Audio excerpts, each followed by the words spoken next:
નમસ્કાર મિત્રો, રહસ્યમય ગુજરાતમાં તમારું સ્વાગત છે। આજે આપણે વાત કરવાના છીએ કે ગુજરાત રાજ્યમાં છેલ્લે કયા વ્યક્તિને ફાંસીની સજા આપવામાં આવી હતી। એ વ્યક્તિ કોણ હતો, ક્યાંનો હતો, એને એવો તે શું અપરાધ કર્યો હતો કે એને અદાલત દ્વારા ફાંસીનો હુકમ કરવામાં આવ્યો હતો। તો ચાલો જાણીએ આજના વિડીયોમાં। જો મિત્રો એ પહેલા તમને વાત કરું તો આ રહસ્યમય ગુજરાતમાં આ પહેલો આપણો વિડીયો છે। જો મિત્રો તમને વિડીયો ગમે તો વિડીયોને લાઈક કરજો, શેર કરજો અને અમારી ચેનલ રહસ્યમય ગુજરાતને સબસ્ક્રાઇબ કરજો। તો ચાલો હવે વિડીયોની શરૂઆત કરીએ। ગુજરાતમાં છેલ્લે 1989માં શશિકાંતભાઈ માળી નામના વ્યક્તિને ફાંસીનો હુકમ થયો હતો। શશિકાંતભાઈ માળી ઉપર મર્ડર કેસનો આરોપ હતો। ખાલી મર્ડર કેસ નહીં મિત્રો, એની પર ટ્રિપલ મર્ડર કેસનો આરોપ હતો।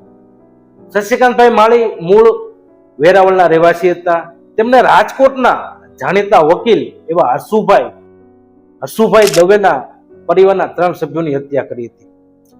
જે 3 વ્યક્તિની હત્યા કરવામાં આવી હતી એ 3 વ્યક્તિમાંથી એક પણ વ્યક્તિ એવો નહોતો કે જે આ શશિકાંતભાઈની સામે લડત આપી શકે। એમાં 72 વર્ષના ગૌરીશંકર દવે, આશાબેન દવે અને માત્ર 2 વર્ષની બાળકીનો સમાવેશ થાય છે। આ કેસ ગુજરાતમાં વર્ષો સુધી ચર્ચાનો વિષય બન્યો હતો।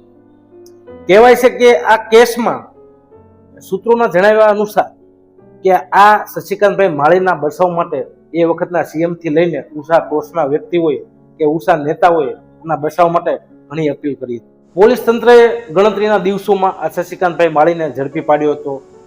પછી એને અદાલત સામે રજૂ કરવામાં આવ્યો તો વકીલોએ દલીલો ઉપર દલીલ કરી, સબૂત અને આધાર પુરાવાના આધારે 1981માં નામદાર કોર્ટે એમને ફાંસીનો હુકમ કર્યો। આ કેસ ઘણા વર્ષો સુધી ચાલ્યો। શશિકાંતભાઈ દવે હાઈકોર્ટ થી લઈને સુપ્રીમ કોર્ટ સુધી ગયા, તેમ છતાં ત્યાં સબૂતો પુરાવાના આધારે એમને ત્યાં ફાંસીનો હુકમ કરવામાં આવ્યો। શશિકાંતભાઈ માળીએ હાઈકોર્ટ થી લઈને સુપ્રીમ કોર્ટ સુધી ગયા, ત્યાં હત્યારાના વિરોધમાં એ ફેસલો સુનાવવામાં આવ્યો કે હત્યારાએ ખરેખર આમની હત્યા કરી છે।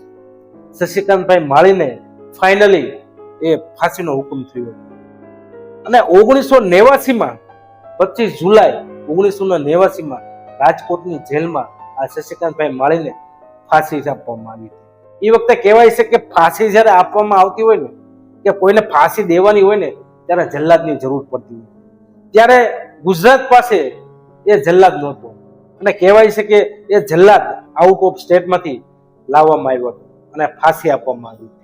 તો બસ મિત્રો, આજના વિડીયોમાં એટલું જ છે। જો મિત્રો તમને વિડીયો ગમ્યો હોય તો વિડીયોને લાઈક કરજો, શેર કરજો અને અમારી ચેનલને સબસ્ક્રાઇબ કરજો।